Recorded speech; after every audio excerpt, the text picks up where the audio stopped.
Hi, I'm Sarah from Kitchen Titbits, and today I'm just going to tell you a bit about what I do and introduce you to meal planning, which is one of the elements that I teach people.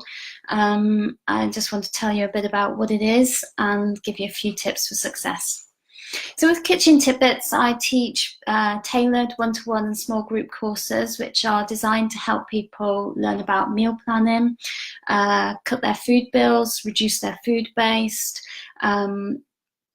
to get meals on the table quickly, learn new kitchen skills, and improve family meal times. And those courses really are designed for families with fussy eater children, where meal times are generally a battle.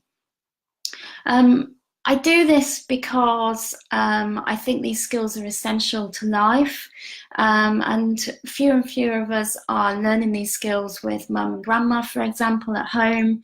We're not learning them at school anymore, and there's something of a dying art.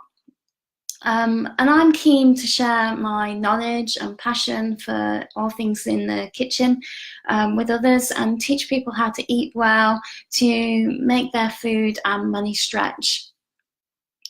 So why meal plan? Well, lots of people tell me that they don't meal plan because they think it's boring, that they think it'll take a lot of time.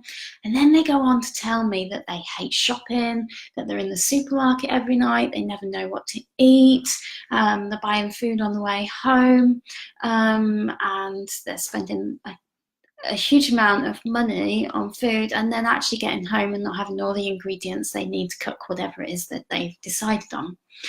So I tell them some of the benefits of meal planning. And really, it takes a lot less time than shopping every night.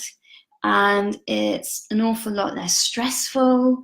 You tend to eat a wider variety of meals and more healthily. You don't need to think on your feet about what you're going to buy, what you need to, what's at home already and what else you need to make the meal. People tell me that they're often stuck in a rut, eating the same thing day in and day out. And if you're meal planning, you can be thinking about things you haven't eaten for a while, new meal ideas that you fancy, you know, if you've seen a recipe, giving it a whirl. And you're also reducing how much food you're wasting because you're thinking about how you might use it. And you're saving a lot of money, or you can save a lot of money. So what are my tips for success? Well, the first one is to find a way that works for you. Use notes on your phone. There are apps out there that you could find, some more flexible and more helpful than others. Good old pen and paper, chalkboard in the kitchen. It really doesn't matter what you use. The important thing is that you're doing it. Remember to check the calendar before you start so that you know you're not going to be planning meals for nights when you're not in, whether you need to find something quick and easy for one night if you're working late, when if you're not home.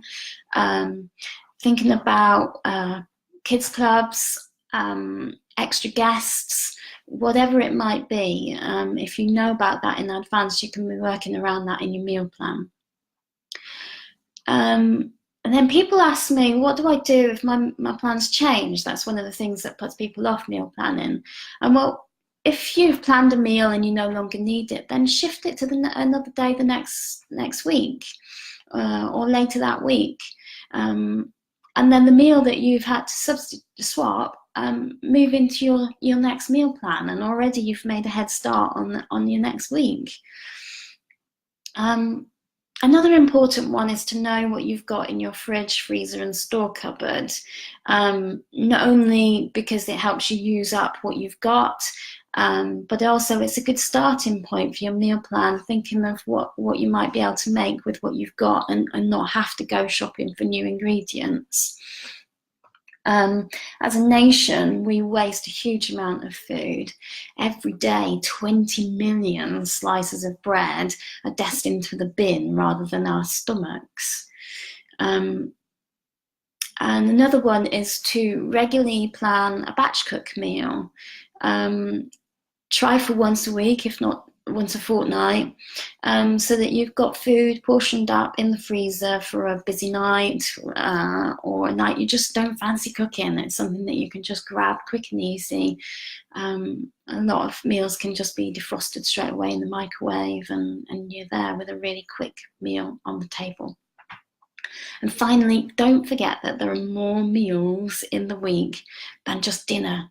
And that's especially important at the weekend when, you're often all of you around, the whole family, for every meal over 2 days. Be thinking about what else you might need to be eating. Well, I hope that's given you a good flavour of what it is I teach people. If you've got any questions, just drop them in the comments and I'll get back to you throughout the rest of the day. Thanks for watching. Bye.